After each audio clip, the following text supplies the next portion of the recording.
Welcome to the Clean Slate with your hosts, Daniel Garza and Carson Phillips, providing you with movie news, reviews, and more. Sit back, relax, and don't forget to go to the concessions to get your popcorn and drinks. For your entertainment, this is the Clean Slate Podcast.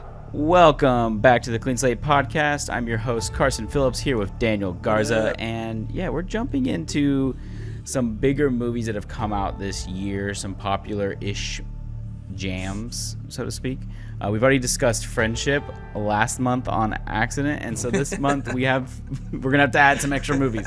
But yeah, we did just watch Fantastic Four. There's been two big superhero movies three superhero movies that come out this year, if you count Thunderbolts. Oh yeah, I mean that one wasn't. Does anything else come out? Yeah, that was just so like well reviewed, but not. That's about it. Yeah, I don't know. Anyway, what was the? You're counting Thunderbolts as the third. Yeah, so it was Thunderbolts, Fantastic Four, Superman. I don't think anything else superhero has come out. Yeah. I guess The Boys TV show. Okay. That's a great show. Invincible. Okay, we don't need to hash out what else.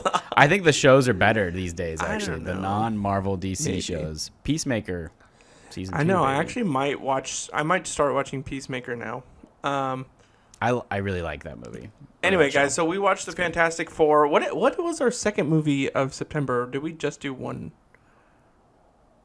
It was going to be Fantastic Four, Weapons, Friendship, and then something else. F1. F1. Oh, wait. Have we recorded F1? No, I haven't even watched it yet. Oh, you have? Okay. Wow. All right. Okay, cool, guys. So here is the logline for the Fantastic Four First Steps. Forced to balance their roles as heroes with the strength of their family bond, the Fantastic Four must defend Earth from a ravenous space god called Galactus and his enigmatic herald, the Silver Surfer. Yeah, that's pretty much it. I mean, I guess for those of you that haven't seen this movie or not familiar with it, it does take place in the MCU, just in an alternate reality of sorts, a different universe, if you will. And it kind of has like a different aesthetic. It's kind of like a futurist, what do they call it? Retro-futuristic aesthetic. Yeah. And kind of, there's no other superheroes that we know of in this universe. They kind of hint at some stuff for some reason. And we get a big man Galactus instead of smoke monster Galactus. Yeah. So, and also Galactus is Ralph Ineson, which, if you don't know, The Witch and Green Knight and Creator, he's in all those. And Nosferatu, he was just in Nosferatu. But I heard his voice. He said one thing as Galactus, and I was like, wait a second. I was like, I know him. Who is this? But, yeah, guys, so we obviously got a stacked cast here. We got Pedro Pascal, Vanessa Kirby, Eben Moss Bacharach. I don't know how you say his last name. Good attempt. Joseph Quinn, Julia Garner, who also makes another appearance in another movie. So yeah, we got a decent amount of, I would say, newer generation of superhero actors. Like, I feel like we have established actors already that are superheroes, but these are kind of it's a whole new cast. So that was interesting to see. But yeah, I think the biggest story here is there's a baby, our first super baby. We also have Paul Walter Hauser as Mole Man. Oh yes, okay. Great casting there. I love that. Yeah, he was funny. But yeah, is this our first super baby? The Mole Man cut in the MCU? Yeah, I mean, I think in the second Fantastic Four movie, the OG, that there was talks of pregnancy, maybe, but it wasn't like a big focus like this, if I remember right. Okay. Well, anyway. Oh no, Tony Stark has a child. Oh yeah, but she wasn't super. That's true. Ant-Man has a child. Not super. Who is super? Is she? She becomes. I haven't seen the because second of the time jump. Yeah. Ant-Man. Well, I haven't seen the third one. There's a third one? Yeah, that's the one with not Galactus, with Ant-Man and the Wasp. Is that the third one? Yeah, that's the second one. The third one is with what's his name, who got fired. I have no idea. He got fired. He was in Creed. He was the villain in Creed 3. Oh, yes. I can't remember what the name of the character he was something. playing. Time traveler character. It's crazy that I can't remember that right now. What? Brain fog. Ant-Man and the Wasp, Quantumania. That's the... Yeah, that's the third one, yeah. So that is, what is his name? Jonathan Majors. This is so embarrassing. Yeah. Wow, that's really yes, bad. this is embarrassing. I'm so sorry. Jonathan Majors, King the Conqueror. Yeah, edit all that out. Ready? The third Ant-Man with Jonathan Majors. He played King the Conqueror. That has where Ant-Man's daughter is super powered, I guess. I haven't seen that one, though. So I had no idea. All right, well, let's go into likes and dislikes. Did we need to go over the plot? I mean, I feel like we kind of did. Yeah, we're good. I think that covers it. Okay, cool. So I'll say my likes first. I have some stuff.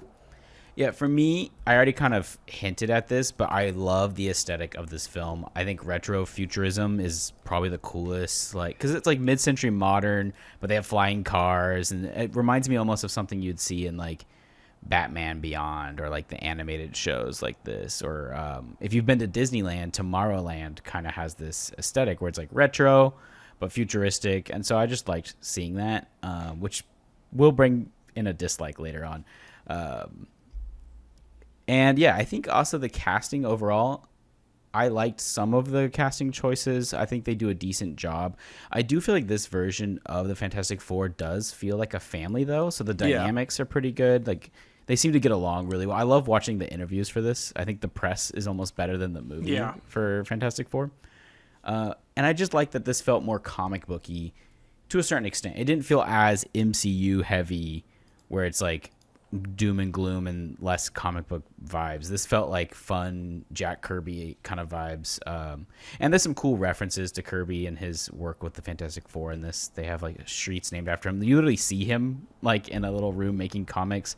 There's also the aspect of like Mole Man being brought into this. I never thought that would happen. I never thought we'd see Mole Man. He's played for a joke and not like a serious character. That's fine. I still enjoy it. And then just like the reference to all the pre-Marvel like Timely Comics monsters are referenced in this. So yeah, I think they did a good job of being faithful to the comics but still doing their own thing, because you don't want to be too true to the source material because it'd be stupid. I thought Galactus was a good villain overall. I do wish Silver Surfer, we got a little bit more of her story, because I think she's the true villain because she has more of a personality than Galactus does. That's a dislike I'll talk about later. But yeah, I think overall it's a fun movie. I think the stakes are great, like the end of the world, obviously. Always good stakes. Yeah, we need the end of the world in these Marvel movies. So yeah, those are my main likes. Also Herbie. Love that guy. I think if they made a Herbie movie, that would be my favorite movie of all time. Herbie was actually one of my favorite characters. His song, dude. Psh.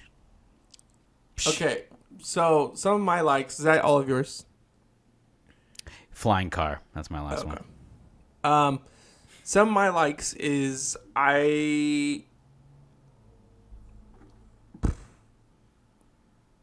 Daniel hated this movie. I didn't hate it. I did like Joseph Quinn. You can't even think of I liked one good Joseph thing. Quinn in this, and I really think Julia Garner was... I think Silver Surfer overall was really cool. For me, being in the second Fantastic Four movie, Silver Surfer, that was like one of the coolest villains that I thought, because I was like, wow. So I wish they would have showcased more of what she can do. I agree. Well, and the dynamic between her and Quinn, I think, actually works really well in this movie. And I wish that was more of the movie. That would have been better. And this is kind of a like and a dislike, but what I liked a lot about Sue and Johnny's relationship is it felt more like a brother and sister relationship compared to the first set of movies. Not the stupid Miles Teller one, but the first set of movies. My favorite one was like when this event happens to Sue Storm, towards the end of the movie, I actually cried. And it wasn't because of Pedro Pascal's acting. It was actually because of Joseph Quinn's acting and being like his reaction to what it was happening. So good. Yeah. And I was just like, wow, like that actually got me emotional. And I wasn't really like, I would say, I don't know. It's because you're a girl dad. No, but I wasn't like necessarily I guess connected so much to these characters. But that moment really got me. I will say that the coolest thing about Galactus, in my opinion, was that when you kind of get the realization of how big Galactus is when he comes to New York, that was one of the coolest things ever. Like, that's actually what made me want to watch the movie. I'm so glad they did. Yeah, that. I know. It was like, first of all, it was so scary. Could like you imagine? It's just his foot is the size of like man, literally creature. an island. So I definitely thought that was cool. I love Julia Garner. I think she's been popping off really nicely in the past year or two. Her career is like a great trajectory. I feel like there's been like a couple like not great movies in there, like Wolfman's kind of whatever, but I don't know. Wolfman though was watch successful at the box office. So, yeah, was it? Ew. That's why everybody's saying a big disappointment for me. Yeah, well, yeah, it's a horrible movie, but that's why everybody's saying that it's like she's having like one of the greatest years ever. Good for her. Yeah, proud of her. Yeah, so those are mostly my likes. Do have quite a few dislikes, but I'll let you go first. Yeah, I'm probably not going to share all my dislikes because I just don't want to bag on this movie too much. Oh, correction. No, it didn't. It didn't do well at the box office. I told you. Alyssa and I were the only ones in the theater, and I was like, $25 million budget, $10 million opening weekend, 20 gross U.S. and Canada, and 34 worldwide. That's rough. That's rough. Yeah, I will say for Fantastic Four, my biggest gripes tend to be more. I mean, I think. So I like Pedro Pascal, and I think he's a great actor, and I've enjoyed him a lot. But I think I have Pedro fatigue. Because I don't know, I can't tell if he's good in this movie or not. I think he's just in so many movies that it's hard for me to even tell. Like I liked him in Eddington, but he's not in that movie that much. But I just see him everywhere. Yeah. So he's like Snoopy, you know. He's just. He was in that overtime. also like Apple commercial too with the AirPods or whatever, and I was just like, like get your bag, you know. Like I respect it, but the dude has no limit. Yeah, he just took off so quickly. So, yeah, I'm not 100% sold on him. I'm not even sold on Quinn as Human Torch fully. I do appreciate that they made his character smarter because that is a little bit more comic book accurate and a little bit less douchey. Mm-hmm. But I don't know. I think Chris Evans has just embodied that character more for me. It's hard for me to, I don't know. Maybe it's nostalgia blinding me. Yeah, so I think some of the casting choices I think maybe could have been better. Maybe unknowns would have been better, so we have like a younger casting that can last longer. But well, to go off that real quick, I don't mean to like, I'm not going to start saying my bads, but what's interesting is in the first set of movies is that Johnny Storm and Ben have kind of this like love-hate relationship kind of rivalry. Yeah. But here they're more so like kind of best friends. Like it's more like teasing each other and whatnot. So I like that they're best friends. I just wish the teasing was maybe a little bit more pronounced in this version. Exactly, yeah, for sure. Just because sometimes in the originals it felt like too mean, right? Like this is your best friend. Why are you being so evil? Yeah, well, they also like almost break up the group because of each other in the first movie. Yeah. So it's just like this felt like it was just kind of more to me. It felt like it was a stale team. They overcorrected basically from like it being too melodramatic to being like not enough. But then again, that was their origin story. This was kind of their origin story. Like way later. It was like years later. Yeah. Anyways, my other dislike, and this is kind of a big one, is the whole MCU of the thing. Like I like this movie as a standalone. I don't really need it to tie into the other movies. I think it works better as a standalone because as soon as you add in like, hey, this whole universe that you care about, it's going to be gone by the time they do the Secret Wars Avengers movie, which is the next Marvel movie, basically. I thought Doomsday was a big of Doomsday, but it's basically going to be the Secret Wars storyline or whatever. Which is, yeah, it's kind of a bummer because, one, I liked this retro kind of futuristic world that we lived in. They've already basically said they're going to reboot the MCU where some cast members stay the same and some don't. So, like, there's just some choices that we're aware of as an audience that I think puts a little bit of a stink on the movie for me. Okay. And then also just, like, why couldn't we have Doctor Doom in this universe? Yeah. Why did... Like, they hinted at it so much, and spoiler alert, he is in the after credits, but I don't know if he's even from this universe. He's probably from an alternate reality, I'm guessing, because of RDJ. I don't know. It just doesn't work for me. They're building up this big story, obviously, with the baby. He's like and Franklin's an important character in the comics. But again, we're just barely getting to know these characters. And yet they already I don't know. I think the direction... biggest, like... What's that? And they already fought the biggest, like, enemy in the universe. Yeah, exactly. And I don't know. Even, like, the way they just teleported Galactus out of there, I'm like, we could have done something a little bit more interesting. Yeah. Like, I don't know. I think there's some great Fantastic Four stories they could have pulled from, or maybe even just took a little bit better inspiration from the ones they did pull from. But, yeah, that's my beef. I don't dislike this movie, but it was just so... It was a superhero movie that was very paint by color, paint by numbers. Paint by numbers. Yeah, like it's very stock. Like everything, you know exactly. Like my wife and I talked about this after watching the movie. She's like, "Is this like guys like comfort movies? How like girls will watch a Hallmark movie because they know exactly how it's going to end?" I'm like, that's kind of what the MCU is now. They don't take any risk at all. And I will. This is my last thing. This is probably my fault, but because of the end credit scene in Thunderbolts, I had my mind made up that this movie was going to end with Galactus winning and they have to escape to another reality. And I thought that'd be such a cool ending. And I was like anticipating, I'm like, that's going to be like really like have some weight behind it. And that's not at all what happens. And I'm like, why did we even have that after credits scene? I don't know. To me, it felt like it was building towards that. And I was kind of bummed that they didn't do the risky ending. Yeah. But yeah, those are my dislikes. I agree with pretty much every single one of your dislikes. I think the one that stands out to me the most that I was going to say is that none of these characters felt natural in the new... Like, none of these actors felt natural in the new characters. Like, I would probably say the one that mostly felt, like, better was Sue Storm, and it was mainly because she wasn't just some eye candy for like men when they go to the theater. Like she was like a more well written and she was like a political leader and all that type of stuff, which I thought was really interesting to see. Is that now like superheroes are having kind of like a political position and being like, hey, peace, all that type of stuff for like, you know, which would probably happen in real. Exactly. They'd either be that or like the worst dictators. Exactly.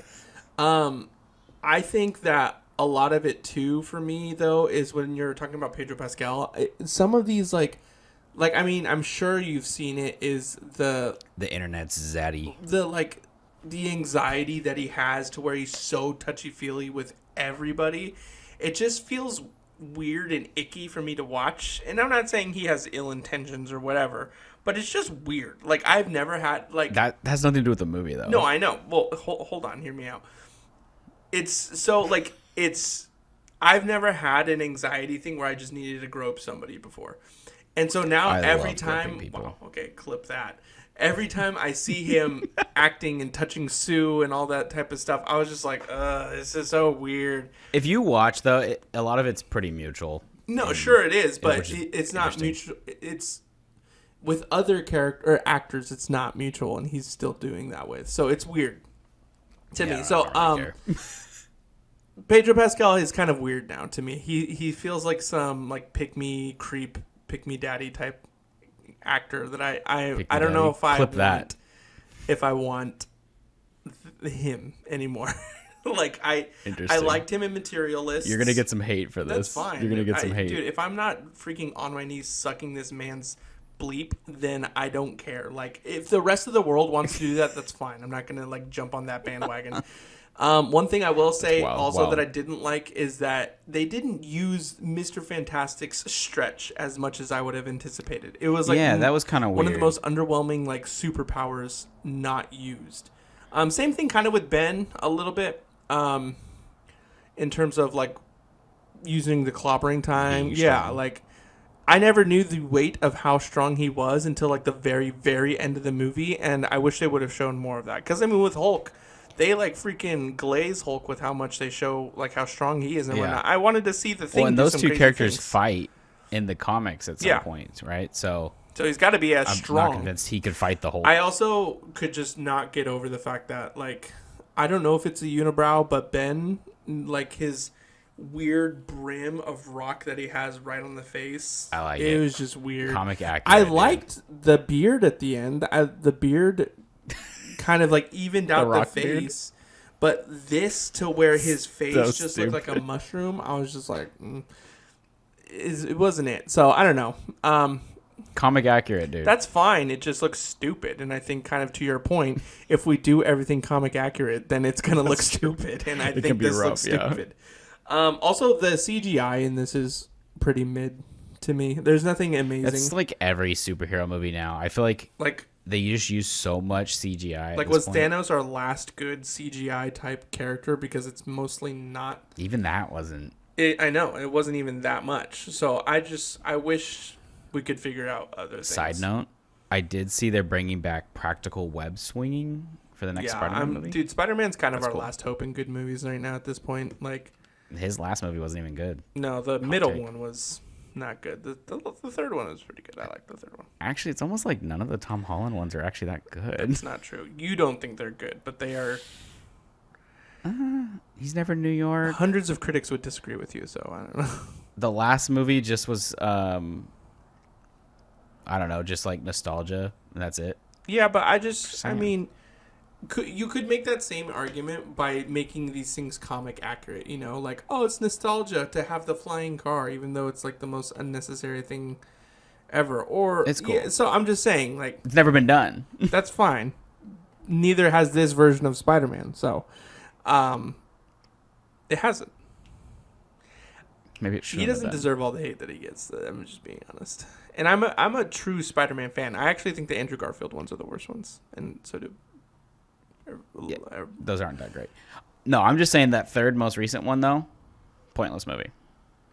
Yeah, I think most of these new That's all the superhero yeah, movies. these new stories they're not leading anywhere. At least the older ones kind of led to Thanos. Yeah, This is not leading anywhere. They're they just kinda like lost stories. the Yeah, plot. at this point. there is no plot. Yeah, anyway, I think that's mostly all my dislikes. It was just a pretty underwhelming movie. I give this movie probably on a good day a 5.5 out of 10, probably. To Letterboxd score is probably about a 2.5. Like a 3 out of 5. Yeah. 3.5 out of 5. 3.5 is That's actually, like average. What? 3.5 is like good. It's like average. Okay. Okay, so guys, that is the Fantastic Four first steps. Tell us what you think. Is Marvel on the right track here, or do we kind of Did they trip on these first steps? Did they trip on these first steps? Guys, so we are going to be moving away, thank God, from Marvel for the rest of this month and hopefully year. But we got a couple more good movies coming up for you guys, and we will, I think they're better. They're a lot better than this. And we're trying to edge towards Halloween, so get Edge. excited. It's You know, crazy. yeah, we're edging right now to Yeah, guys, to and this is Halloween. also the last month of our third season. So, guys, get pumped because we got Wow. huge things coming next month and the start of our fourth season. Changes are coming, guys. Look at us. So, 4 years. well, 3 years, but yeah, start of 4. 3 years. Start of 4, sorry. Look at us, 10 years. Shut I'm doing the clean Wow. slate, still have the same hats. Okay, guys, well, don't forget to like, 2 hats. subscribe, comment, share, follow us on everything, and we will see you on the next one. Peace. Peace. That's a clean slate.